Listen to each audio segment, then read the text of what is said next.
మన ముకుందాలో లాంగ్ హారాల పండుగ నవంబర్ 8 నుంచి 16 వరకు ఫ్లాట్ 9.99% VA తో వివరాలకు సంప్రదించండి. నమస్తే రమగారు. నమస్తే జయ. రమగారు, ఏదైనా సిరీస్ స్టార్ట్ చేద్దామా? చిన్న సిరీస్ చెప్తాను. మనం బాగ్దాద్ కథలు చెప్తున్నాం కదా, అలాంటి దాంట్లో మాయావర్తకుడి కథ చెప్తాం. ఓకే. ఈ బాగ్దాద్ నగరంలో మారూఫ్ అని ఒక అబ్బాయి ఉండేవాడు. మారూఫ్ ఇతను ఏంటంటే పాత చెప్పులు రిపేర్ చేసేవాడు. కొంచెం తొందరగానే పెళ్ళయింది. ఏదో చెప్పులు రిపేర్ చేస్తే ఇక పావలా అర్థం వస్తుంది, ఏమిటో వచ్చి పడిపోతుంది. వ్యాపారం కాదు, పని. అంతే. పని చేసేవాడికి పని వచ్చితేనే డబ్బు వస్తుంది. ఎప్పుడైనా అంతే కదా, ఏ కాలమైనా అంతేను. సరే, ఏదో అట్ట పని చేసుకునేవాడు. పెళ్ళయింది ఇతనికి. అమ్మాయి పేరు ఫాతిమా. గంప గయ్యాళి, మామూలుది కాదు. డబ్బులు తెచ్చినా తిట్టేది, తేకపోయినా తిట్టేది. ఇంతే తెచ్చామని తిట్టేది, తేకపోతే అసలు రాలేదని తిట్టేది. కొంతమంది ఉంటారు, ఇప్పుడు కూడా ఉన్నారు. అయితే ఇతనికి ఏంటంటే కొంచెం పరువుగా బతకాలన్న కోరిక ఈ మారూఫ్కి. తెచ్చుకున్న పావలో అర్థో మన తిండికి చాలు, గొడవ పడకూడదు, తగాదా పడకూడదు, వీళ్ళు కొట్టుకుంటున్నారు అని చుట్టుపక్కల వాళ్ళు చెప్పుకోకూడదు. కానీ అలాంటి ఆశ ఏనాడు నెరవేరనిచ్చేది కాదు వాళ్ళ ఆవిడ, ఒప్పుకునేదే కాదు. సరే, ఒకనాడు ఏమైంది, ఏదో పని చేసుకోవడానికి బయటకు వెళ్తుంటే రొట్టెలు అమ్ముతారు ఆ ఊళ్ళో, బన్నులు లాంటివి అనమాట. నువ్వు ఏం తెస్తావో ఏం తేవో నాకు తెలీదు, సాయంత్రం వచ్చేటప్పుడు బాగా తేనె పోయించి తీపి రొట్టె పట్టుకురా అని చెప్పింది. బన్నులో తేనె పోసిస్తారు. సరే అని వెళ్ళాడు. వాడి కర్మం ఏమిటో, పొద్దున్నుంచి సాయంత్రం వరకు రూపాయి 10 పావలా కూడా రాలేదు. రూపాయి అనకూడదు, 10 పైసలు కూడా రాలేదు. ఎవరి వాకిట్లోనూ కూర్చుంటే వాళ్ళు ఏదో కాస్త మధ్యాహ్నం ఓ చపాతీ ఏదో ఇచ్చారు, అది తినేసాడు. పెళ్ళామేమి కట్టివ్వల. సాయంత్రం దాకా అయ్యింది, ఏమీ లేదు. చపాతీ తిన్నాడు కాబట్టి ఆగింది ప్రాణం.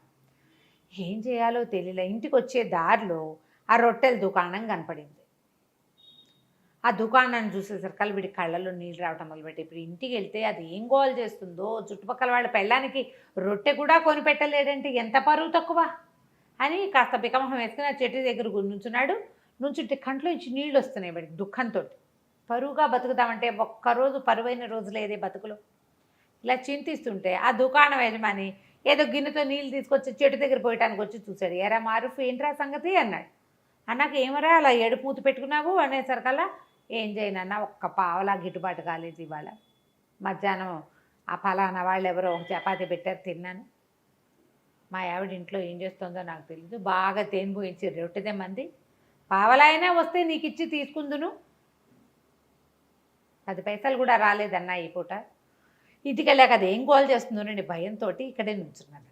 నన్ను సరకాలు అన్నాడు, వాళ్ళకంతే రేపు ఇద్దుగాని లేరా అన్నాడు దుకాణం యజమాని. దాదా రొట్టెలు ఉన్నాయి లేరా, నేను ఇస్తాగా నీకో రొట్టె అని లోపల తీసుకుపోయి ఇతనికి తీర్చడానికి ఏదో ఇంత నలకంత పెట్టి ఇంత రొట్టె తీశాడు బన్ను. అయితే ఏమైంది, తేనె అయిపోయింది దుకాణంలో. తేనె అయిపోయింది.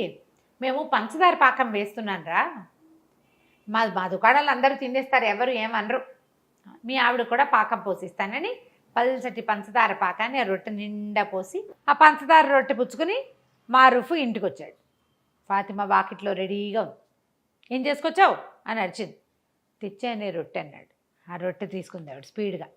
మొగుడు పొద్దు నుంచి తిరిగి వచ్చాడు, వీడికి అన్నం సున్నం మంచి నీళ్ళు కాళ్ళు కడుకోవడం ఏమీ లేవు. అది తీసుకోవడం అంటే అది ఓపెన్ చేయంగానే చచ్చినాడా, నువ్వు ఇంతటి పిచ్చివి తెస్తావా అన్నది. అనేసరికి పిచ్చిదేంటి, మంచి రొట్టె, అక్కడ ఫలానా కొట్టు, నీకు తెలుసు కదా, మీ మేనమామకి తోడలుడు కొడుకు, వాడిదే కొట్టను. వాడు కొట్టయితే ఏంటి, నేను తేనె రొట్టె తెమ్మన్నాను, పంచదార పాకం పోసి తెచ్చావు అని మొదలుపెట్టింది. మీ నాన్న అంతే, మీ తాత అంతే, మీ ముత్తాత అంతే, మీ వంశమే అంతా ఇట్లా దిక్కుమాల సంబంధం చేశారు, ఎందుకు కొరగావు, తేనె రొట్టె తేలేవు పెళ్ళానికి అని తిట్టడం మొదలుపెట్టింది. అక్కడి నుంచి కాదు, వీళ్ళు ఇంట్లో చుట్టుపక్కల వాళ్ళంతా చేరారు.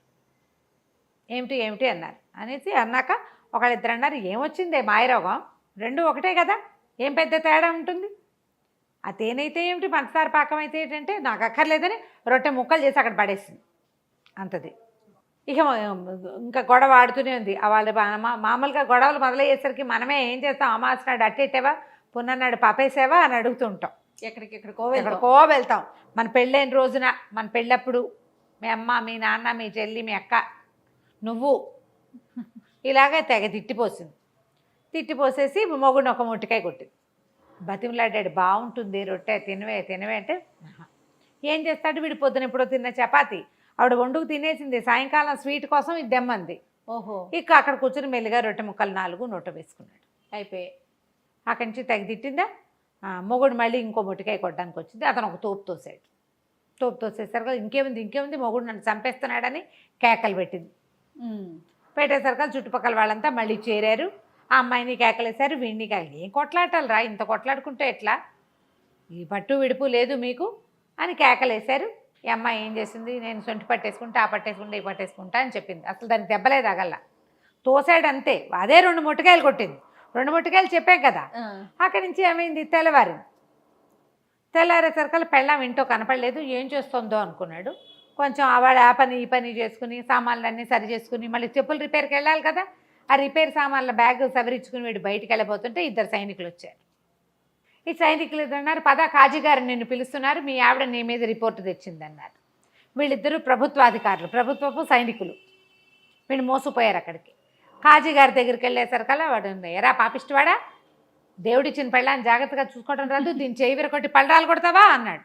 వీడు నిర్ఘాంతపోయాడు. నేను చేయి విరకొట్టడం ఏమిటండి, నేనేమీ చేయలేదు అమ్మాయిని, నేను అసలు కొట్టలేదు, అదే నన్ను కొట్టింది, నేను తోసాను అంతే, వెనక్కి గోడకి జారబడింది, నేను ఒక్క దెబ్బ కూడా కొట్టలేదండి, నేను నిన్న జరిగిన కథ అంతా చెప్పాడు. ఆ అమ్మాయి చేతికి ఒక కట్టు కట్టుకుని ఇట్లా పెట్టుకుని, మూతికి ఇక్కడ ఏదో ఎర్రగా ఉంది, రక్తం నేతులు వచ్చేలాగా కొట్టాడు. వీడు అంతు తేల్చమని కాజీ దగ్గరికి వచ్చింది. అక్కడి నుంచి ఆయన 4-5 ప్రశ్నలు వేశాడు. వీడన్నాడు, ఫలానా రోడ్డు మీద ఫలానా కొట్టువాడు ఉంటాడు, మా వాకిలు ఎదురుగుండానే ఉంటాడు, కావాలంటే వాడిని కేకేయమంటే వాడు ఆధారనే పోతున్నాడు. సైనికులు బయటకు చూసరికి ఏమండి మీరు చెప్పిన వాడు వస్తున్నాడండి అనేసరికి సుల్తానో వాడి ఏదో పేరు ఆ వాడిని పిలిచారు లోపలికి. పిలిస్తే వీళ్ళేం కొట్టుకోలేదండి, తేనెరెట్టు కోసం గోల్ చేసింది అమ్మాయి, అదే వీడిని కొట్టింది అనేసరికల్లా అక్కడి నుంచి కేకలేసాడు అమ్మాయిని కాజీ. ఏమిటమ్మా, పెళ్ళిని నిలబెట్టుకోవాలి, ఇట్లా చేయకూడదు, నీకు మొగుడు సరిగ్గా సంపాదించట్లేదని కోపం ఉందనుకో, దానికి ఇదే మార్గం, ఇట కాదు, కొట్లాడుకోకండి, పొండి అని పంపించేసాడు. ఆ అమ్మాయి కాస్త వెళ్ళిపోయింది ఫాతిమా. ఈ మారూఫ్ బయటికి వెళ్ళంగానే ఆ సైనికులు ఇద్దరు ఇతని వెనకాల, నీకు బందోబస్తుకు వచ్చాం కదా, మాకేమైనా ఇవ్వమంటారు. పోలీస్ స్టేషన్లలో జరిగే కథ అప్పుడు ఉండేది పాపం. మరి నీకోసం మా సర్వీస్ ఇచ్చాం కదా అనేసరికల్లా ఇంకేం చేస్తారు. వీడు ఏమైంది అటు ఇటు చూశాడు. అతను పొద్దున పూట వచ్చేటప్పుడు ఏవో సామాన్లు అవి పట్టుకొచ్చుకున్నాడు కదా, ఆ సామాన్లలో ఒక పావలా బెళ్ళుంది.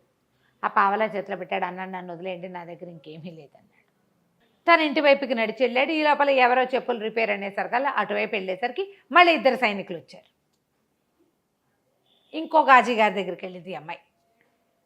ఇంకో కాజీ దగ్గరికి వెళ్ళేసరికల్లా మళ్ళీ ఒక కాజీ గారి దగ్గర ఆయన పత్రం ఇచ్చాడండి అన్నా కూడా సైనికులు ఒప్పుకోవాలి. అట్లా కాదు, నువ్వు కాజీ గారి దగ్గరికి వచ్చి చెప్పు. ఈ అమ్మాయి చేసి తూర్పు వైపు కాజీ దగ్గరికి ముందు వెళ్ళింది, పడమటి వైపు కాజీ దగ్గరికి మధ్య. వీడిని ఎలాగైనా జైల్లో పెట్టాలి, మొగుడిని తన్నించాలి. కొంతమంది అలా ఉంటారు, తనకేం ఉపయోగపట్టలేదు కాబట్టి వాడిని చావగొట్టాలి, వాడి బుద్ధి రావాలి, వాడిని జైల్లో పడేయాలి. అప్పుడు కానీ వాడికి వాడిని కన్నా అమ్మా నాన్నకి బుద్ధి రాదు, పిచ్చి ధోరణి ఉంటుంది. అవునవును. అక్కడికి వెళ్ళేసరికల్లా ఆ కాజీ గారు అన్నాడు, అదేమిటి ఏం జరిగిందంటే, అయ్యా ఇట్లా కాదండి, ఏమీ జరగలేదు, మా అమ్మాయి ఆవిడ జూటా ఇల్జాములు తీసుకొస్తుంది అంతే, ఇది అబద్ధము. పొద్దుటి కాజీ గారు ఇచ్చిన కాగితం ఇదిగోండని కాగితం చూపించాడు. ఆ కాగితం చూసేసరికల్లా ఆ అమ్మాయి కేకలేశాడు ఆయన. ఆ అమ్మాయి అక్కడి నుంచి కూడా వెళ్ళిపోయింది. ఈ సైనికులు మళ్ళీ 2 సైనికులు ఉన్నారు కదా, మాకేదైనా ఇవ్వమన్నారు. ఏమి ఇస్తాడు, తన దగ్గర చెప్పులు పని చేసే సామాన్లు తప్పిస్తే ఏమీ లేవు. సరే, అక్కడ ఏదో ఇనుప సామాన్లు కొట్టుంటే ఈ చెప్పులు బాగు చేసే 2 వస్తువులు అక్కడ అమ్మేసి తాకట్టు పెడితే ఏం రాదు. అవి వచ్చిన పావలా చెరుకో పావలా ఇచ్చాడు. చిచ్చి అనుకున్నాడు, నా బతుకు దిక్కుమాలి బతుకు, ఇక నేను ఇంటికి వెళ్ళాం అని చెప్పేసి అలా నడుచుకుంటూ వెళ్ళిపోయాడు. నడవగా ఎక్కడో నీరసం వచ్చాక ఓ చోట కూలబడ్డాడు. అక్కడ ఒక పురాతన పాడుబడిపోయిన ఇల్లు ఒకటి. ఆ ఇంటి దగ్గర కూర్చున్నాడు. అక్కడి నుంచి వాడికి తన జీవితం ఆలోచించుకుంటుంటే ఎంత దుఃఖం వచ్చిందో. నన్ను పొద్దున్న సైనికులు తీసుకెళ్లారు, చుట్టుపక్కల అందరూ చూసారా, ఏం పరువు ఉంది నాకు. కాజీ ఇంట్లోకి వెళ్ళటం, ఆ కాజీ ఇంటి చుట్టుపక్కల వాళ్ళంతా చూసారా, అక్కడ కూడా నేను కాజీ ఇల్లు పుచ్చుకు తిరుగుతానంటే ఏదో వ్యాజ్యానికి వచ్చాననే కదా చెప్పుకుంటారు. 2 చోట్ల పరుగు పోయింది తెల్లవారి పొద్దున్నే. పోనీ అక్కడి నుంచి యువతలకు వచ్చి ఎక్కడో పని చేసుకుంటుంటే మళ్ళీ అక్కడికి 2 సైనికులు వచ్చారు. మళ్ళీ ఈసారి తూర్పు కాజీ అయ్యాక పడమటి కాజీ దగ్గరికి వెళ్ళా. పని చేసుకునే చోట పరువు పోయింది, కాజీ గారింటి దగ్గర పరువు పోయింది. పరువుగా బతకడానికి అవకాశం ఇవ్వట్లేదే ప్రభువు మనకి, అలా అవకాశం ఇవ్వట్లేదని పెద్ద పెట్టున ఏడవటం మొదలుపెట్టాడు. ఏడుస్తుండే సరకాల ఒక భారీ కాయంతో ఉన్న ఒకడు వచ్చాడు. ఎవరినైనా ఎందుకు నాయనా ఏడుస్తున్నావు అంటే, నేనేం చెప్పను, నువ్వెవరు అన్నాడు. నేను ఎప్పుడో 300 ఏళ్ల క్రితం చచ్చిపోయా. ఈ ఇల్లు నాది. అప్పుడు 300 ఏళ్ల క్రితం ఆ ఇంటి మీద ఆశ చావక నేను ఇక్కడే బతుకుతున్నా. ఇల్లు పాడుపడిపోయింది క్రమంగా. నేను ఇక్కడే ఉంటా. ఎవ్వరూ ఇక్కడికి వచ్చి ఏడ్చినవాడు, అడిగినవాడు, పెట్టినవాడు లేడు. అంటే నీకు ఈ చెప్పుకుని ఏం ఇది ఉపయోగం, ఆరుస్తావా తీరుస్తావంటే ఆర్చగలను, తీర్చగలను, నీకేం కావాలో చెప్పు అంటే, ఎక్కడికైనా సరే నేను హాయిగా బతకడానికి ఒక ప్రదేశం కావాలి, నాకు పరువుగా బతకాలి, నేను ఎక్కడికైనా తీసుకెళ్ళి అంటే నగరంలో దింపుతానన్నాడు. బాగ్దాద్ నగరం వద్దు, బాగ్దాద్ నగరంలో తూర్పున నా పరువు పోయింది, పడమట్న నా పరువు పోయింది, నేను బతకలేను అంటే ఆయన ఏమన్నాడు, సరే నా వీపు మీద కూర్చో, నేను తీసుకెళ్తానని చెప్పేసి తీసుకెళ్ళిపోయాడు. ఎక్కడికో తీసుకెళ్ళి ఒక ఊళ్ళో వదిలిపెట్టాడు. తెల్లవారేసరికి అక్కడ ప్రత్యక్షం అయిపోయాడు. రాత్రి ఎక్కాడు, తెల్లారేసరికి ప్రత్యక్షం అయిపోయాడు. ఆ భూతం కాస్త వెళ్ళిపోయింది అవతలకి. వీడు ఆ నగరంలో చూస్తే వాళ్ళు ఎవ్వరూ మనలాంటి బట్టల వాళ్ళు కాదు, మనలాంటి వ్యవహారం కాదు, అదేదో వేరే ప్లేస్. సరే వీడు నడవటం మొదలుపెట్టాడు. వారా వీరా అందరూ అడుగుతున్నారు, ఏ ఊరు, నువ్వేం వ్యాపారం చేస్తావు, నీకేమొచ్చు, నీకేం చేస్తావు, అది ఇది, మీదే ఊరు అంటే ఇతను ఏం చెప్పాడు, బాగ్దాద్ అని చెప్పాడు. బాగ్దాద్ నుంచి ఎప్పుడు బయలుదేరావు అని అడిగారు. అడిగితే నిన్న రాత్రే అన్నాడు. అనగానే పక్క నవ్వారు. ఏమిటి బాగ్దాద్ ఇక్కడికి ఎంత దూరమో తెలుసా, బళ్ళ మీద వచ్చినా 1 ఏడాది పడుతుంది. ఇక్కడి నుంచి వ్యాపారానికి వెళ్ళే వాళ్ళు ఉంటారు, 1 సంవత్సరం పడుతుంది అక్కడికి వెళ్ళటానికి. రాత్రికి రాత్రే ఎలా వస్తావు, మతిగాని పోయిందా నీకు, పిచ్చివాడని అందరు నవ్వుతున్నారు. అయితే ఆ సమయంలో ఒక ఆయన అక్కడికి వచ్చాడు, ఒక వ్యాపారస్తుడు. చూసి ఎవరు ఏమిటి అని అడిగి మిగిలిన వాళ్ళందరినీ కేకలేసారు. ఏంటి పై ఊరు నుంచి ఎవడో వస్తే ఆయన ఏం నిద్ర సరిగ్గా లేదో, అందుకని ఏదో తీర్పుమరుపుగా చెప్తున్నాడు, నేను మాట్లాడతాను, మీరంతా పొండి అని అందరినీ కేకలేసి అతన్ని తీసుకొచ్చాడు. తనతో పాటు ఓ సావడి లాంటి చోట కూర్చోబెట్టాడు. ఆ చావట్లో భోజనశాల ఒకటి ఉంది వెనకాల. వాళ్ళని కేకేస్తే వాళ్ళు వేడి తేనీరు 2 రొట్టెలు పట్టుకొచ్చారు. చేరుకో 2 రొట్టెలు తిన్నారు, టీ తాగారు. టీ తాగాక అతను అడిగాడు, ఏ ఊరు మీది, ఎవరు ఏమిటి అంటే, బాగ్దాద్ నగరం, ఇట్లా పరుగు పోయిందని నేను ఊరు నగరపు చివర్లో శివార్లలో ఉన్న ఒక పాత ఇంట్లో పడుకుని ఏడుస్తుంటే ఓ భూతం నన్ను ఇక్కడ దింపిందంటే ఆయన ఆశ్చర్యపోయాడు. అవునా అనేసి, బాగ్దాద్ నగరంలో మీది ఏ ఊరు, ఏ ప్లేసు అన్నాడు. ఎర్రవీధి అంటారు దాన్ని, లాల్ బజార్ అనమాట. ఎర్రవీధి అండి అంటే ఆ ఎర్రవీధిలో ఎన్నో ఇల్లు మీద అన్నాడు, ఫలానా ఇల్లు అన్నాడు. అక్కడక అత్తర్ సాహిబ్ ఒక ఆయన ఉండాలి కదా, అత్తర్ల వ్యాపారం చేసేవాడు ఆయన ఉన్నాడా అన్నాడు. ఉన్నాడు. ఎంతమంది పిల్లలు, ఆయనకు 3 కొడుకులు, ఏం చేస్తున్నారు అన్నాడు. పెద్ద అతనేమో మదరసాలో టీచరు, 2వ అతను దర్జీ, 3వ వాడు చిన్నప్పుడే లేచకపోయాడు, చిన్నప్పుడే వెళ్ళిపోయాడు. నా వయసు వాడే, కాస్త 1 ఏడాది 2 ఏళ్ళు పెద్దవాడు. మేమిద్దరం చిన్నప్పుడు కలిసి ఆడుకునే వాళ్ళం. వాళ్ళ ఇంట్లో నుంచి అత్తర సీసాలు తెచ్చి ఇచ్చేవాడు మా ఇంటికి. మా ఇంట్లో వాడిచ్చిన అత్తర సీసా ఇంకా నా దగ్గర ఉంది. వాడు చాలా మంచివాడు, నా చిన్నప్పటి స్నేహితుడు. అంటే వాడు బాగా నడిచాడు ఆ వ్యాపారస్తుడు. నేనేరా నాయన ఆలీ వాడి పేరు, నేనే ఆలీని. నేను చాలా కష్టాలు పడ్డాను. మా చిన్నప్పుడు వాళ్ళ నాన్న కొడితే ఇంట్లో నుంచి లేచక్కపోయాడు. ఆ లేచక్కపోయిన వాడు అలా తిరుగుతూ ఈ నగరానికి చేరి ఇక్కడ ఉండిపోయాను, ఇక్కడ స్థిరపడ్డాను, వ్యాపారం చేసుకుంటున్నాను, నువ్వు ఒక పని చెయ్యి. ఇక్కడ ఏంటంటే ఇదంతా వ్యాపారస్తుల కోడళ్ళు ఇవి, ఇక్కడంతా వ్యాపారస్తుల పేరు గొప్పే నడుస్తుంది. నేను నీకు ఒక కంచరగాడిదని ఇస్తా, డబ్బులు ఇస్తా, వ్యాపారస్తుడు అన్న సినిమా ఇవ్వాలి వీళ్ళకి. నువ్వు ఎవ్వరేది అడిగినా సరే మా దగ్గర ఉన్నాయి, బిడార్లో వస్తుందని చెప్పు, దానం చేయి ప్రతి వాళ్ళకి, సరేనా అన్నాడు. సరే అన్నాడు. వీడు చక్కగా ఆ పంచలో పడుకుని నిద్రపోతే తెల్లవారేసరికల్లా ఆ ఆలీ ఏం చేశాడు, ఓ 1000 దినారాలు ఒక కంచరగాడిదని పంపించాడు. ఇతను ఏం చేశాడు, డబ్బులతోటి చక్కగా అక్కడ బజార్లో బట్టలు కొనుక్కొని చక్కటి బట్టలు వేసుకుని, కుర్రాడు కదా ఇతను, బాగున్నాడు, స్ట్రాంగ్గా ఉన్నాడు. అక్కడి నుంచి 1000 దినారాల సంచులు వేసుకుని కంచరగాడి దెక్కి వ్యాపారస్తుల కూడళ్లలోకి వచ్చాడు. చక్కగా దగదగామానంగా మంచి బట్టలు వేసుకుని ఉన్నవాడిని చూసేసరికల్లా ఎవరు అక్కడ ఏంటంటే ఇలా కొత్తగా పై ఊళ్ళ నుంచి వచ్చిన వాళ్ళ వేషం తెలిసిపోతుంది, మొహము భాష కూడా. మీ దగ్గర ఏమున్నాయి వస్తువులు అని, వస్తువులు కొనుక్కోవడం కోసం అనమాట.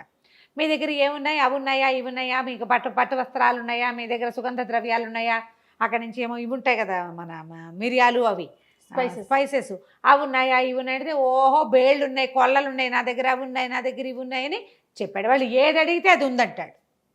అక్కడి నుంచి ఒక ముష్టివాడు ఎవడో వస్తే ఇట్లా బ్యాగ్లో చేయి పెట్టి ఒక గుప్పెడు డబ్బులు తీసి ఇచ్చాడు. వీళ్ళు ఆశ్చర్యపోయి పెడుతుంపదేగా భలే ఇస్తున్నాడే అని ఆశ్చర్యపోయారు. అక్కడి నుంచి మసీదు వేళ అయింది. మధ్యాహ్నం ప్రార్థన సమయం అవుతుంది కదా. ప్రార్థనా సమయంలో ఏం చేశారు, అందరూ ప్రార్థనకు రండి హుజూర్ మీరు కూడా అని ఈయన కూడా తీసుకుపోయారు. లోపలికి వెళ్ళి ప్రార్థన చేసిన తర్వాత ఈ సంచిలో చేయి పెడతాడు, ఓ గుప్పెడిటు ఓ గుప్పెడిటు ఓ గుప్పెడిటు ఓ గుప్పెడిటు చొప్పున దానం చేసేస్తున్నాడు. ఆశ్చర్యపోయారు. సరే భోజనశాలకు తీసుకుపోయారు. ఇవాళ భోజనం నా ఖర్చు అని అందరికీ భోజనం 100 దీనారాలు పెట్టి భోజనం పెట్టి చేశాడు. చాలా ఆశ్చర్యపోయారు. ఆశ్చర్యపోయి ఎప్పుడు వస్తుంది మీ బిడారు ఏమిటంటే, వస్తుంది, నేను ముందు వచ్చేసాను, చాలా సామాన్లు ఉన్నాయి, 500కి పైగా గాడిదలు, అవన్నీ రావాలి. బిడారు వచ్చాక మీకు ఎవరికి ఏది అంటే వ్యాపారస్తులు బిడారంటే రావాలి కదా, ఒక సమూహంగా కొన్ని 100 బళ్ళు కలిసి వస్తాయి.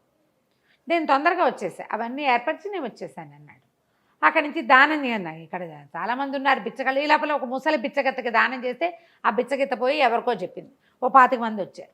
వాళ్ళందరినీ చూస్తారు కదా, అయ్యయ్యో సమయానికి డబ్బులు లేవే, నేను బిడార్లో ఉండిపోయిందంతా, నేను 1000-1200 తెచ్చాను అంతే అనగానే వ్యాపారస్తులను దాందేముందండి, మీకు కావాలంటే అప్పు పెడతాం మేము అని చెప్పేసి తలా ఒక 1000 దీనారాలు అప్పిచ్చారు. ఓహో, ఈయనకి బిడార్ వస్తుంది కదా, ఆ బిడార్లో సరుకు వచ్చినప్పుడు తీసుకుంటాము. ఇక అక్కడి నుంచి దానాలు దానాలు దానాలు చేసేయటం మొదలుపెట్టాడు విపరీతంగా. ఎవరేవిస్తే డబ్బు ఇచ్చారంటే ఎవరో ఒకళ్ళకి ముష్టి వాళ్ళకి ఇచ్చేస్తాడు.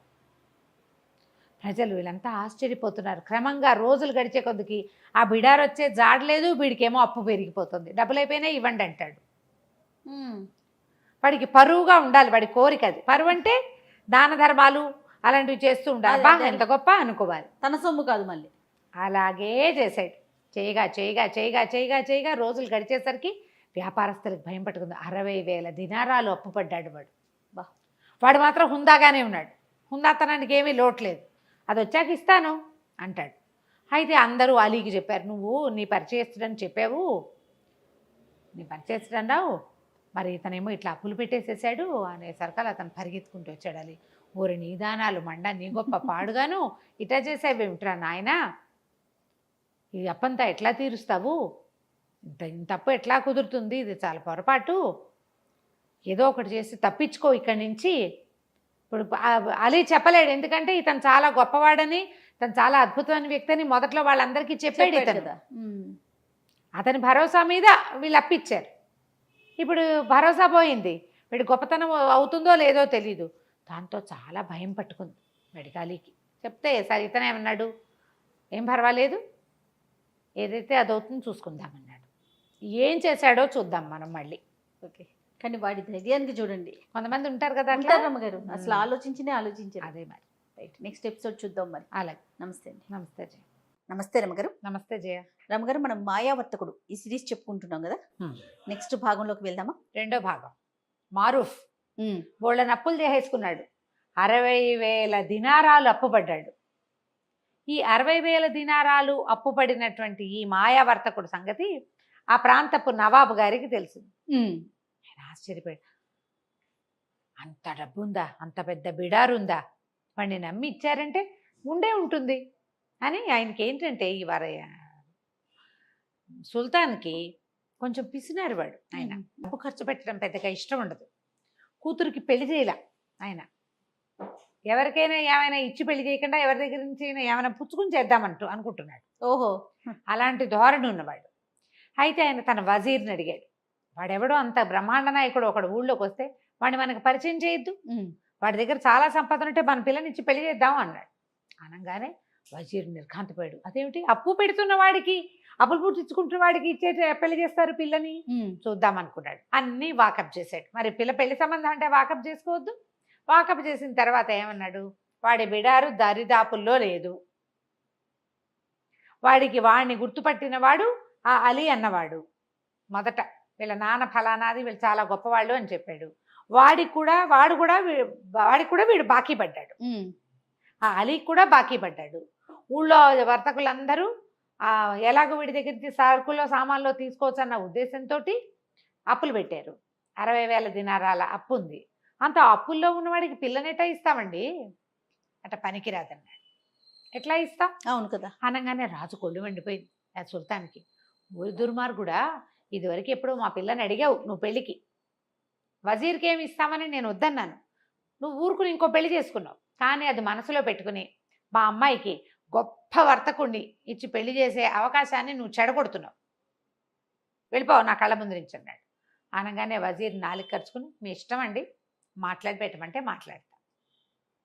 సరే అక్కడి నుంచి వజీర్ ఇంకేం చేస్తాడు, వజీర్ ఉద్యోగం ఊడిపోయేలాగా ఉంది. అంతేగా. విడిపోయి మారూఫ్ దగ్గరికి వెళ్ళాడు వజీర్. వెళ్ళి రండి రాజుగారి మన సుల్తాన్ని కలుద్దురు కానీ అని చెప్పేసి సుల్తాన్ దగ్గరికి కల్పించాడు. కల్పించిన తర్వాత సుల్తాన్ గారికి ఒక అమ్మాయి ఉంది, మరి కొంచెం అటు ఇటుగా మీకు దగ్గర వయసు అమ్మాయి, వివాహం చేసుకుంటారా అన్నాడు. అమ్మ అంటే ఆవిడకో 25 ఏళ్ళు పైన ఉన్నాయి, ఎప్పుడో చేయాలి పెళ్ళి, ఈయన డబ్బున్న పెళ్లి కొడుకు కోసం చూస్తున్నాడు. ఇతను అన్నాడు పెళ్ళి ఎక్కడ చేసుకుంటానండి, నేను పెళ్ళికి వెళ్ళి ఇప్పుడు చేసుకోలేను, నా బిడారు వచ్చాకే ఏమైనాను, పెళ్ళంటే మాట్లాడండి, ఎంత దానం ధర్మం చేసుకోవాలి, జీవితకాలం ఉండవలసింది, మంచి కొడుకులు పుట్టద్దు నాకు, పుట్టాలంటే ఏం చేయాలి, దాన ధర్మాలు చేయాలి, పెళ్లికి సహాయం చేసిన వాళ్ళందరికీ బట్టలు పెట్టాలి, పాతలు పెట్టాలి, బోడని చూడాలి, తిళ్ళు తిప్పలు, ఇల్లు వాకిళ్ళు ఎన్ని ఏర్పరచాలి, మళ్ళీ నేను పెళ్లి కూతురికి నేను పెట్టుకోవాల్సిన కట్నం ఎలాగో ఉంది, వజ్రాలు వైఢూర్యాలు నా దగ్గర మరకత మణులు ఉన్నాయి, అవన్నీ పెట్టుకోవద్దు, ఏమీ లేకుండా ఎట్లా చేస్తే నాకు అసలు పుట్టేటప్పు ఉంది, బిడారు వచ్చాకండి అన్నాడు. రాజుగారికి ఏమనిపించింది, ఈ మాటలన్నీ వినేసరికి ఎక్కిపోయారు వీళ్ళు, అయ్యి బాబోయ్ వీడి దగ్గర చాలా ఉందని. వజీర్కి వీడు ఏదో ఒక నాటకం ఆడుతున్నాడేమో అని అనుమానం వచ్చింది, అనుమానంగా ఉంది. రాజుకు అనుమానం రాల. వాడు పద్మరాగాలు, మరకతాలు, పచ్చలు, వైఢూర్యాలు, కెంపులు అంటున్నాడు. అంటే అవన్నీ పేర్లు మామూలు వాళ్ళకి ఎలా తెలుస్తాయి, వాటితో ఆడుకునే వాడికి అర్థమవుతాయి. ఇంత బిడారు వచ్చాక ఊళ్ళో వ్యాపారస్తులు ఎవరైనా ఎగరేసిపోతారేమో వీణి, ఆ మరకతాలు పచ్చలు అన్నీ మనకే కదా. ఆయన ఎట్లా ఆలోచించాడంటే రేపు నాటికి వీడు వేరే దేశస్థుడు, మా దేశం మేము పోతామంటే మన పిల్ల మన దగ్గరే ఉంటుంది, దానికి ఇచ్చిన పచ్చలు మరకతాలు మాణిక్యాలు మన దగ్గరే ఉంటాయి, అంతే, వాడు లేచక్కపోయినా పర్వాలేదు. ఇట్లా ఆలోచించి ఏమైనా సరే పెళ్లి కుదర్చాల్సిందే, దానాలు ధర్మాలకి ఏముంది చేసుకోమను మనం ఇద్దాం, ఆయన పెళ్లి కుమారుడు చేసుకోదలుచుకున్న దాన ధర్మాలకి వేటికి అడ్డం లేకుండా పోసేయండి, డబ్బులు మనతో ఉన్న బొక్కసం అంతా ఆయనకి ఇచ్చేసేయండి, ఆయన పిల్లకి ఏం పెట్టుకోదలుచుకున్నాడో అవన్నీ పెట్టుకోమనండి అంటే డబ్బులుగా వస్తువులు ప్రత్యేకాలని చెప్తున్నాడు చూడు, బిడారు వచ్చాకే పెడతాడు, అమ్మాయికి చెప్తాం ఆ మాట. అక్కడ ఏంటంటే స్త్రీధనం ఇచ్చి పెళ్లి చేసుకునే విధానము ఈ జాతుల్లో బహుశా ఉన్నది, ఆ కథలో కనపడుతుంది. స్త్రీధనం ఇవ్వాలంటే అమ్మాయికి ఒక 25,000 దినారాలు, అమ్మాయి ఒక బొక్కసం ఉంటుంది ప్రత్యేకంగా, వాళ్ళకి బొక్కసం అంటే ధనాగారం అనమాట, ఓ బాక్సులో పోసి ఇస్తారు, అది ఆ అమ్మాయికి రేపొద్దున సేఫ్టీ, వీడు వదిలేసి వెళ్ళిపోయినా ఏదైనా అయినా ఆ డబ్బు ఆ అమ్మాయిది. దానికి ఉర్దూలో ఒక ఖచ్చితమైన పేరుంది, ఇప్పుడు సడన్ నిన్న గుర్తుంది, వాళ్ళ జ్ఞాపకం రావట్లేదు. ఇప్పుడు పెళ్లిళ్లలో కూడా ఉందిట, అమ్మాయికి ఇవ్వటం ప్రత్యేకంగా ఉన్నది. కొన్ని కుటుంబాల్లో ఖచ్చితంగా అమ్మాయికి స్త్రీధనం పుట్టింటి వాళ్ళు కాదు, కాబోయే భర్తే ఇంత ఇస్తాము అని చెప్తారు, అదే ఆ అమ్మాయిదే. బాగుంది, ఆచారం అయితే చాలా బాగుంది కదా. అయితే ఏమైంది, ఒప్పుకున్నారు. ఒప్పుకున్నాక ఇక మన మారూఫ్కి పెళ్లి కుమారుడు అయ్యాడమ్మా, మామూలుగా కాదు, బ్రహ్మాండంగా పెళ్లి కుమారుడయ్యి పందిళ్ళు వేసిన వాడి దగ్గర నుంచి వడ్డిచ్చిన వాడి వరకు, వజీర్ నుంచి హెల్పర్ కుర్రవాడి వరకు అందరికి వస్త్ర సముదాయం బహుకరించాడు.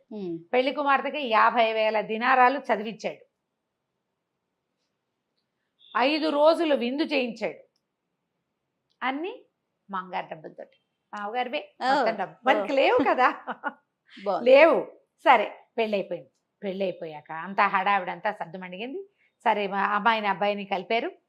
మారూఫ్ ఆల్రెడీ మ్యారీడ్ కదా, ఇంతకుముందే పెళ్ళి అయిన వాడు, చక్కగా రాజకుమార్తె కొంచెం వయసు ఉన్న అమ్మాయి, చిన్న అమ్మాయి కాదు, చాలా కులాసాగా ఉన్నారు. కాకపోతే మారూఫ్ ఏం చేశాడంటే తొలి రోజు రాత్రే భార్యకి మొత్తం విషయం చెప్పేశాడు. ఆమెడు పక్క నవ్వింది. మా నాన్నకి ఈ శాస్త్రి కావాల్సిందే అంది. ఇలాంటి మోసం భలే ఉంది, మోసం ఇంత మాయా అని. పోన్లేండి మా నాన్న అడిగేదాకా మాట్లాడుకొని మనం కులాసాగా ఉందా ఉంది. హాయిగా మొగుడు పెళ్ళాం ఎదురు చిలకా గోరింకాలే రాజుగారి ఇంట్లో ఉన్నారు. రోజులు గడుస్తున్నాయి, బిడారు పత్తా లేదు. రాజుగారికి టెన్షన్ పడుకు వెళ్ళింది, వీళ్ళ బొకసంతా ఖాళీ అయిపోయింది. అక్కడి నుంచి రోజువారీ అల్లుడు గారికి అలవాటైన అవి ఉన్నాయి కదా దాన ధర్మాలు, మసీదుకి వెళ్తే దానం చేయాలి, ప్రార్థనకి వెళ్తే చేయాలి, చాపేసిన వాడికి ఇవ్వాలి, టోపీ పెట్టిన వాడికి ఇవ్వాలి, ఇచ్చేస్తున్నాడు. రాజుగారి బొక్కసం అంతా ఖాళీ అయిపోయింది. అవి లేవు, ఇవి రావు. ఇక వజీర్ని పీడించడం మొదలుపెట్టాడు. వజీర్ కాస్త, మహాప్రభు మీరు అడక్కండి, వీడు దొంగ గ్యారెంటీగా. మా వర్తకుడు అంటే వర్తకుడు కదా, వీడు మాయావర్తకుడు, వీడు మాయవాడు, వీడిని నమ్మడానికి వీల్లేదు. మీ అమ్మాయి వాడితో కాపురం చేస్తుంది, ఆ అమ్మాయితోటి అడిగించండి అనేసరికల్లా సుల్తాన్ గారు పరిగెత్తుకుంటూ కూతురు దగ్గరికి వచ్చి, అమ్మాయి ఇగో ఇట్లా ఉంది పరిస్థితి, మీ ఆయన అడుగు బిడారు ఎప్పటికి వస్తుందో అంటే, ఆ రోజు రాత్రి భర్తకు చెప్పింది, నా మాట వినండి, మరి మీకు నా దగ్గర ఒక 50,000 ఉన్నాయి, మీరు ఇచ్చింది కాదు, నా దగ్గర ఉన్నాయి.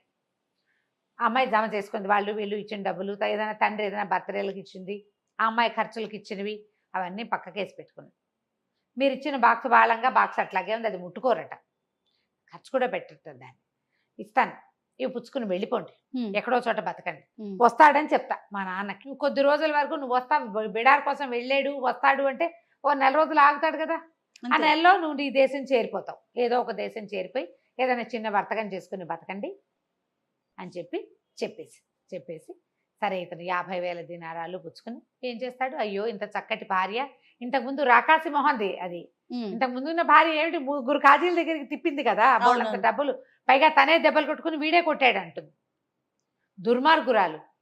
దాన్ని వదిలేసి వచ్చినా బాధ లేదు, ఈ అమ్మాయి ఇంత చక్కటి మనిషిని వదిలిపెట్టాల్సి వస్తుందని చాలా చింతపడ్డాడు. కానీ ఇంకేం చేస్తాడు, 50,000 దినారాలు పుచ్చుకుని ఓ గుర్రాన్ని దేనో సంపాదించి పారిపోయాడు. మర్నాడు పొద్దున మధ్యాహ్నానికి భోజనాలు అయిన తర్వాత సుల్తాన్ వచ్చి కూతుర్ని అడిగాడు, ఏమిడమ్మా మీ ఆయన ఏమిటి సమాధానం చెప్పాడంటే, ఏమో నాన్న రాత్రి ఏదో ఉత్తరం వచ్చింది ఆయనకి, ఉత్తరం వస్తే సరే ఇగో బిడారు దారిలో ఉందిట, అక్కడ ఏదో ప్రాబ్లం అయిందిట, బిడారు దొంగలు దోచుకున్నారని రమ్మని కబురు వచ్చింది, మా ఆయన పరిగెత్తుకుంటూ వెళ్ళాడు, మరి అదేదో చూసుకుని వస్తాడు, మీరు కంగారు పడకండి అంది. అనగానే మన వజీర్ అన్నాడు, మహారాజా అయిపోయింది ప్రభు, అయిపోయింది సుల్తాన్ అన్నాడు, అవి వెళ్ళిపోయాడు, ఇక రాడు. మీ కూతురే అబద్ధం చెప్తుందో మీ కూతురికి వాడే అబద్ధం చెప్పాడో నాకు తెలియదు. గ్రహించాడు ఆయన, గ్రహించాడు సుల్తాన్ గారు, గ్రహించట్లా, ఈయనకు డబ్బు తాపత్రయం కదా, వస్తాడేమో కూతురిని నమ్మాడు ఆయన, 25 ఏళ్ల కూతురు, అదేమన్నా చిన్నపిల్ల, అమ్మాయికి అన్నీ తెలుసు కదా. సరే కొద్ది రోజులు ఆగుదాం అనుకున్నారు, చూద్దాం తర్వాత వాడి కోసం వెతుకుదాం, ఈ లోపల ఖాళీ అయిపోయిన బొక్కసారి నింపే పని చేసుకోవాలి పాపం వాళ్ళు. ఈ మారూఫ్ ఏం చేశాడు, గుర్రం వేసుకుని వెళ్ళాడా, వెళ్ళగా వెళ్ళగా వెళ్ళగా వెళ్ళగా ఒక 2-3 రాత్రులు గడిచినాయి. 4వ నాటి సాయంకాలం ఒక బీడుగా ఉన్న ఒక పంట పొలాల మధ్యలోకి చేరాడు. ఈయన మంచి బట్టలు, మరి నవాబు గారు అల్లుడుగా ఉన్నాడా, చక్కటి గుర్రం చూసి ఆ రైతు మంచినీళ్ళు ఇచ్చాడు. ఇక్కడ ఏమైనా ఆహారం దొరుకుతుందా, ఆకలి దహించుకుపోతుందంటే, బాబు ఏదంటే చిన్న ఊరండి, మీలాంటి గొప్పవారికి ఆహారం సరిపడా ఇవ్వగలిగే ఊరు కాదు, నేను ప్రయత్నం చేసి వస్తా, ఇదిగో ఇదేదో తాగండి అని ఒక షర్బత్ ఏదో తెచ్చుకున్నాడు వాడు, చిన్న ముంతల పోసుకుని ఇచ్చి, మరి చెట్టు కింద ఉండండి, మీకు ఏదైనా ఆహారం ఏర్పాటు చేసుకొస్తాను బాబు అంటే ఒక 2 దినారాలు వాడి చేతిలో పెట్టాడు. సరే వెళ్ళిపోయాడు, అతను వెళ్ళిపోయాడు. ఈ మారూఫ్ ఇప్పటికి కొన్ని నెలలుగా వ్యాపారస్తుడుగా ఉంటున్నాడు, కానీ వ్యాపారస్తుడుగా ఉంటున్నాడు, సహజంగా కష్టజీవి కదా వాడు. ఏమైంది, ఒక అరక దున్నుతున్నాడు, ఆ రైతు పొలం దున్నుతున్నాడు, 2 ఎడ్లు కట్టి నాగలి కట్టు. పాపం వీడెవడో మనిషి కనపడేసరికల్లా నీ తిండి ఏర్పాటు చేస్తానని వెళ్ళాడు. వాడు వచ్చే లోపల 2 పర్రాలు దున్నితే కనీసం వాడు కాస్త సంతోషిస్తాడని ఇతను ఏం చేశాడు, ఆ జాట్లోకి పోనిచ్చాడు, ఎద్దుని దున్నడానికి 2 ఎడ్లని హే హే అన్నాడు కానీ దానికి ఇట్లా జాలుగా ఉంది. మామూలుగా ఎలా ఉంటుంది, అరక ఒక రౌండ్లో దున్నుతారు కదా, దానికి ఒక గీత కనపడుతూ ఉంటుంది. ఇతనికి అలవాట్లేక హే హే అనేసరికల్లా అవి ఇట్లా పోకుండా ఇట్లా పోయినాయి పక్కకి. ఈ పక్కకి పోయేసరికల్లా ఈ నాగలి ఇంకో పక్కకి లాగింది, మొదటి గీతలో లేదు, 2వ గీతలో ఉందన్నమాట. ఆ గీతలోకి వెళ్ళి వెళ్ళి వెళ్ళి ఎక్కడో పట్టేసింది. ఎంత హే అన్నా హాయ్ అన్నా ఏమీ రావటం. ఇతను కొంచెం గట్టిగా అదిరిచ్చి తను కూడా అరక పుచ్చుకొని లాగడానికి ట్రై చేశాడు. కింద ఏదో పట్టుకుపోయినట్టు అర్థమైంది. సరే ఏం చేశాడు, అరకని వదిలిచ్చి ఆ పక్కన ఏదో పలుగు గుణప ఉంటే అది తవ్వాడు. తవ్వితే కింద ఒక పెద్ద స్క్వేర్గా ఒక రాతి పలక లాంటిది ఉంది. ఏదో ఉంది దీని కింద అనిపించింది. ఇక దాని గుణపం పెట్టి ఒక్కో చుక్క ఒక్కో ముక్క చొప్పున అంగుళం చొప్పున దాన్ని పక్కకు తోయటానికి ప్రయత్నం చేశాడు. ప్రయత్నం చేస్తే కొంతమేర గ్యాప్ వెళ్ళేసరికల్లా లోపల ఒక తొట్టెలాగా కనపడుతోంది. ఏదో ఉంది. ఆ తొట్టె లోపలికి ఈ గుణపాన్ని పోనిచ్చి దాన్ని పలకని తోసాడు. అవుతాడు తోస్తే లోపలికి మెట్లుంది.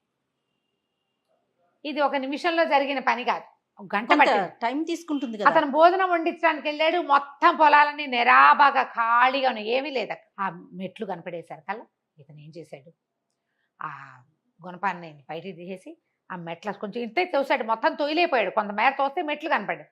అందులోకి దిగిళ్ళాడు. దిగిళ్తే కుప్పలు తెప్పలుగా బంగారం ఉంది లోపల. ఇక మణులు మాణిక్యాలు ఎంత బంగారం ఉందో, కోట్ల కొద్దీ డబ్బు. ఆశ్చర్యపోయాడు. ఎంత అదృష్టం అదే కదా. సరే ఏం చేశాడు, పైకి వచ్చేసి ఆ పల్లని యథాతథంగా మళ్ళీ మెల్లిగా ఎంత తోసాడు, తను పట్టడానికి కింద మేర తోసాడు. ఒక మూరం బాతిగా తోసాడు. మళ్ళీ తోసేసి మట్టి యథాప్రకారం లాగేశాడు. చెట్టు కిందకి వచ్చినాడు. పోయి ఒక 2 గంటలు గంటన్నర గడిచాక ఆ రైతు బకర ఇది చేసుకుంటాడు, సేద్యం చేసుకుంటున్నవాడు చక్కగా 4 ముంతలు చెంబులు అన్ని పెద్ద సంచులు పెట్టి పట్టుకొచ్చాడు. బాబు నేనే మా ఇంట్లో వండించానండి, మీరు 2 కాసులు ఇచ్చారు, మరి మా ఆవిడతోటి వండించాను, ఇంట్లో చేసిన వంటే తినండి అన్నాడు. అన్నాక మారుఫ్ కూర్చొని తను తింటూ ఈ అబ్బాయికి కూడా పెట్టాడు. నువ్వు కూడా తినబోయి అన్నాడు. అన్నాక ఈ పొలాలు ఏమిటి ఇదంతా అంటే, ఇది ఏం జరిగింది, పాత రోజుల్లో ఎవరో రాజులు ఇక్కడ తవ్వి దాచిపెట్టుకున్నారు నిధి. ఈ తవ్వి దాచిపెట్టుకున్న తర్వాత ఈ అలాంటి ప్రాంతాల్లో ఏంటంటే ఇసుక తుఫాన్లు అవి వచ్చేసి ఇదంతా మూసుకుపోయింది. ఆ రాజులు పోయారో ఏమయ్యారో, ఎన్నో తరాల నాటివి అవి. ఆ తర్వాత మట్టి కప్పడిపోయింది. మెల్లిగా సైద్యంలోకి దిగారు. ఆ పర్టికులర్ హుక్కు ఈ రైతుకి ఏనాడు తగల. అది మామూలుగా బంజరుగా ఉంది. ఈ మధ్య అతను తవ్వుకోవటం మొదలుపెట్టాడు.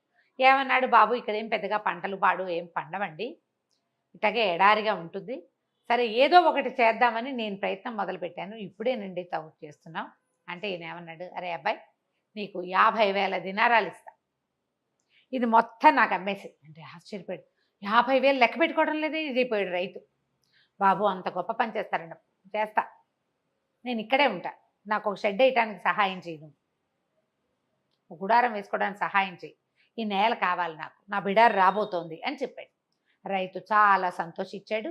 ఈయన ఇచ్చిన 50,000 దినారాలు తీసుకెళ్ళు ఈయనకు ఒక పెద్ద చక్కగా పడుకుని హాయిగా కూర్చోవడానికి అన్నిటికీ విశాలంగా ఉండేలాగా కుటీరం లాంటిది ఏర్పాటు చేశాడు. అక్కడే ఉండిపోయాడు మారూఫ్ కొద్ది రోజుల పాటు, నెలన్నాడు. ఈ లోపల కావలసినప్పుడల్లా ఈ మట్టి తోసేసి అందులోకి వెళ్ళి తీసుకొని డబ్బులు తెచ్చుకుని పెట్టుకుని ఆ దారిన వచ్చిన కంచరగాడిదలన్నీ కొనుక్కున్నాడు. ప్లాను కంచరగాడిదలు కొన్నాడు. చిన్న చిన్న బిడార్లు వస్తాయి, మీ బిడారు నేను కొంటాను, ఎంత కమ్ముతావు అని మాట్లాడి డబ్బిచ్చి కొనేసుకున్నాడు. బిడార్లతోటి జనరల్గా పని వాళ్ళు వస్తారు. తనే సామాన్లు ఒక్కొక్కటి అన్నీ ఏర్పరచుకుని కనీసం ఒక 1000 కంచరగాడిదలు కొన్నాడు. అన్నీ కొన్నాక ఒక రోజంతా పనిచేసి ఈ కిందున్న మొత్తం వజ్రాలు బంగారం అన్నిటిని మూటలు కట్టించి ఆ గాడిదల మీద వేసుకుని ఆ మొత్తం బిడారిని నవాబు గారి దగ్గరికి తన భార్య ఉన్న దగ్గరికి తరలించుకుపోయాడు. నెల దాటిపోయింది. నెల దాటంగానే ఇక సుల్తాన్ ఇంక నేను ఆగలేనని కూతురిని చెడదిట్టాడు, వజీర్ని తిట్టాడు. ఏమైనా సరే వాడి మీద ఒక కాగితం పుట్టించి అన్ని దేశాలకి పంపించాలి, ఇలాంటి వాడు వస్తే వీడు బొమ్మకిచ్చండి, ఇలాంటి వాడు వస్తే వీడిని పట్టుకోమని. ఇంతలో ఏమైంది, ఏదో పెద్ద బిడార్ లాంటిది వస్తోంది. 1000 గాడిదలు ఒకేసారి వస్తే ఎలా ఉంటుంది, పెద్ద వాండర్ పెట్టుకుంటూ దుమ్ముగా. కంచర్ గాడిదలు అంటే ఉట్టి గాడిదలు ఉండవు, కొంచెం పెద్దగా ఉంటాయి, గుర్రాలకు దగ్గరలో ఉంటాయి. అక్కడి నుంచి సైనికులు పరిగెత్తుకొచ్చారు. అల్లుడు గారి బిడార్ వస్తుందండి. రాజు కూతురు పరిగెత్తుకుంటూ వెళ్ళారు. ఎదురుగా వెళ్తే ఆయన ఏమన్నాడు, మారూఫ్ చెప్పాడు, దొంగలు పడి మొత్తం బిడారంతా పోయిందండి, ఏదో ఈ 4 మిగిలినాయి, సరుకేం సరుకు రాలేదు. ఎందుకంటే వాళ్ళకి ముందు వాళ్ళకి ఏం చెప్పాడు, సుగంధ ద్రవ్యాలు ఉన్నాయి, స్పైసెస్ ఉన్నాయి, దినుసులు ఉన్నాయి, పట్టుతానులు ఉన్నాయి చెప్పాడు. మొత్తం సరుకంతా పోయింది, సంపద మాత్రం సగం మిగిలింది. సగం కూడా కాదు, సంపదలో కొంత మాత్రం మిగిలింది, ఇవే తీసుకొచ్చాను అని చెప్పాడు. రాజు నిర్ఘాంతపోయాడు. ఆ వచ్చిన సంపదతోటి ఆయన 100 సార్లు అమ్మి 50 సార్లు కొనొచ్చు.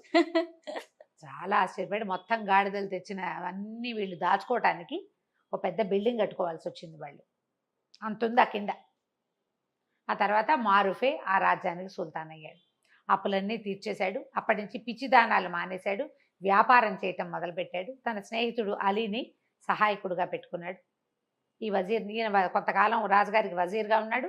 తర్వాత అతనే రాజు అయ్యాడు. అదృష్టం ఉండటం వల్ల అతనికి ఇట్లా కలిసి వచ్చింది. ఎవరికి కలిసి వస్తాయి అట్లా అదే కదా కదా. అసలు దొరకటం ఏంటి, ఆ పొలంలో దున్నటం ఏమిటి, దొరకటం ఏమిటి.